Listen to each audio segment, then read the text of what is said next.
Hello everybody, welcome to Storytime.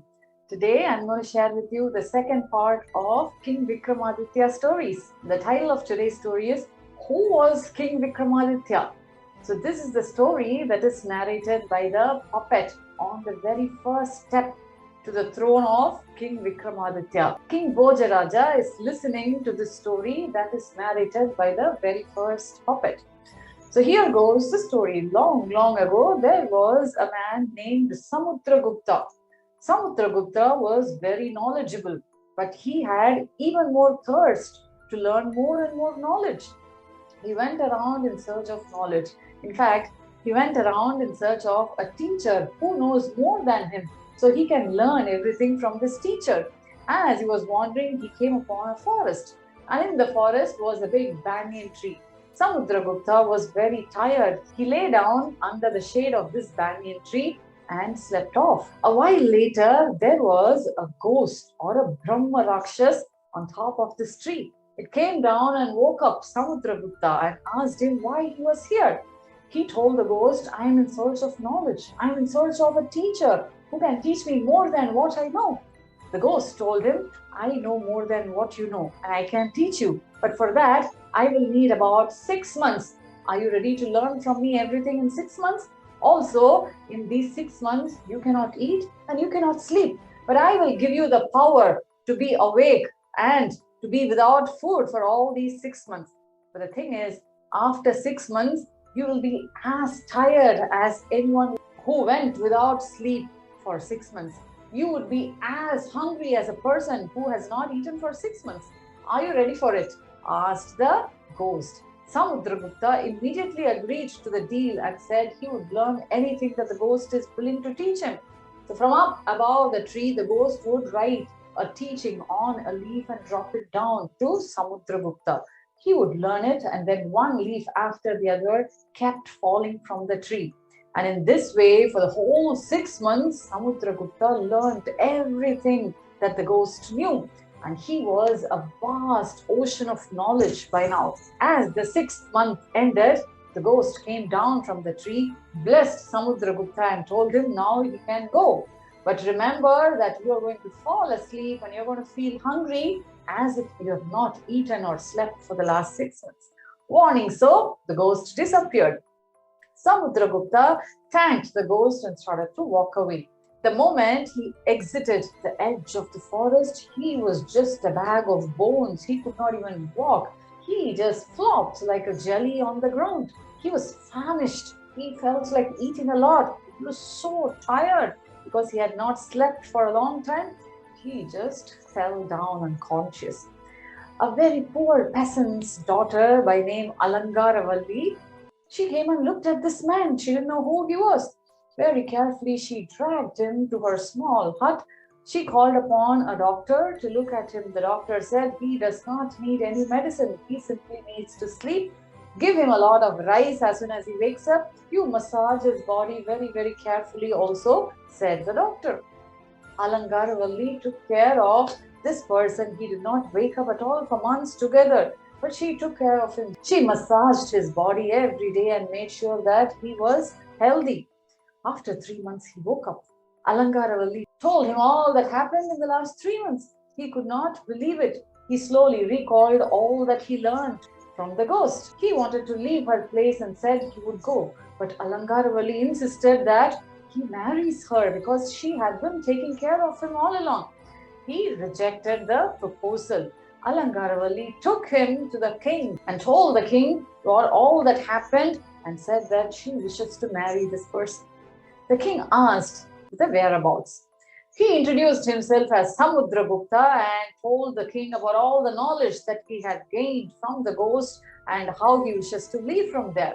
Immediately, the king was also interested to give his daughter in marriage to this great person who is an epitome of knowledge.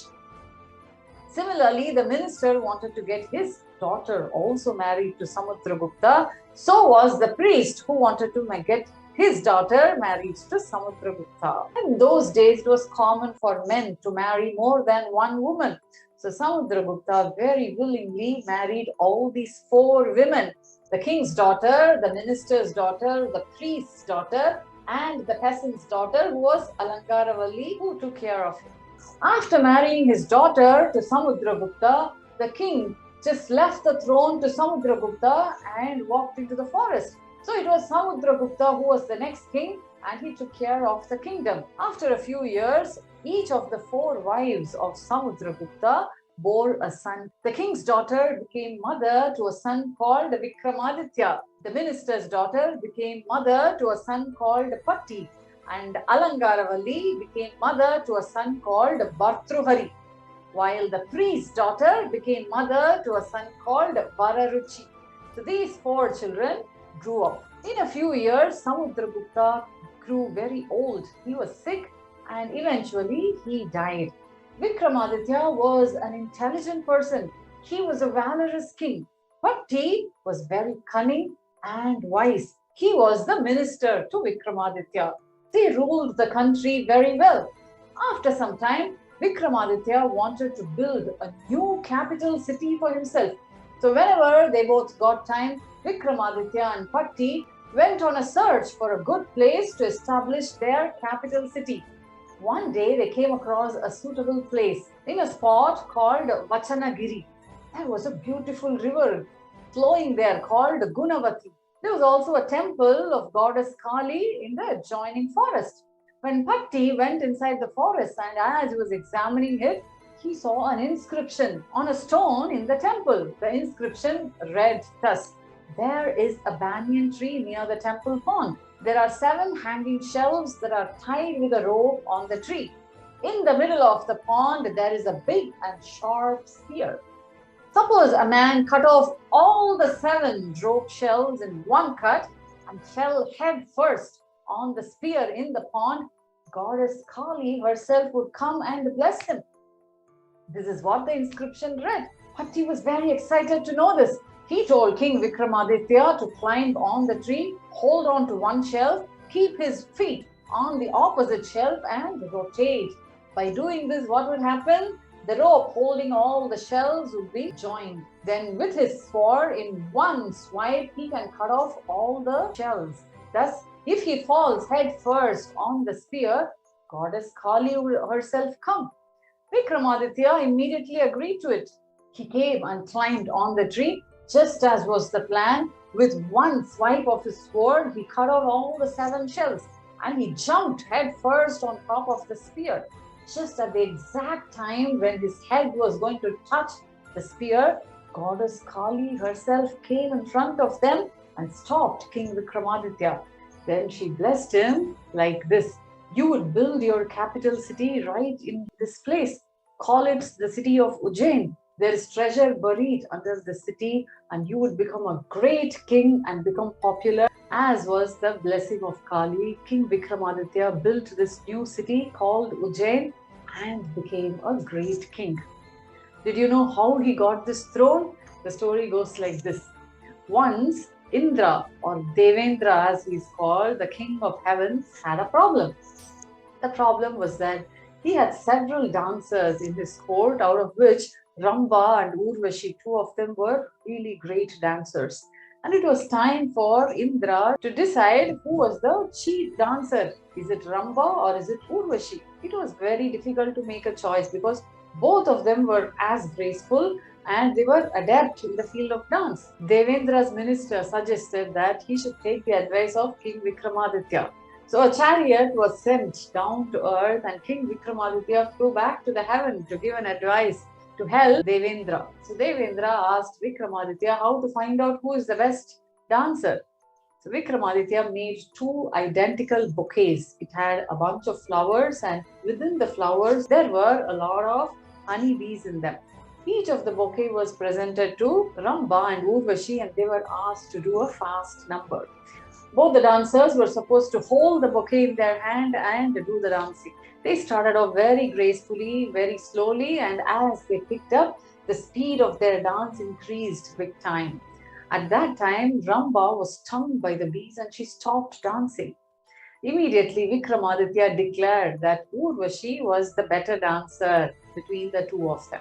When he was asked for an explanation, he said that even though they were dancing vigorously, the steps of Urvashi were still graceful and gentle so that she did not disturb the bees that were there in the bouquet. Since the honeybees were not disturbed, they did not bite Urvashi. Whereas in the case of Ramba, when she did vigorous steps, the bees stung her, that's why she could not. Devendra was very excited with the explanation given by Vikramaditya. He presented him with a throne that had 32 steps. It was a golden throne. It looked gorgeous. Each of the steps had a divine doll or a puppet that could sometimes come to life and speak. This was the throne that was gifted to King Vikramaditya by Devendra himself. This is the story of how Vikramaditya got the throne. Not only did Indra gift him this throne, he also blessed King Vikramaditya to rule over India, sitting on this divine throne for another 1000 years. Vikramaditya was greatly pleased and came back to his kingdom of Ujjain along with the throne. Did you all like today's story? If you did, subscribe to my YouTube channel, Shyam's Storytime. You will have access to all the stories that I upload. Every Saturday at 9 o'clock, you will have a story in English. And right now, the series on King Vikramaditya is going on. So you will be able to watch and listen to the story every Saturday.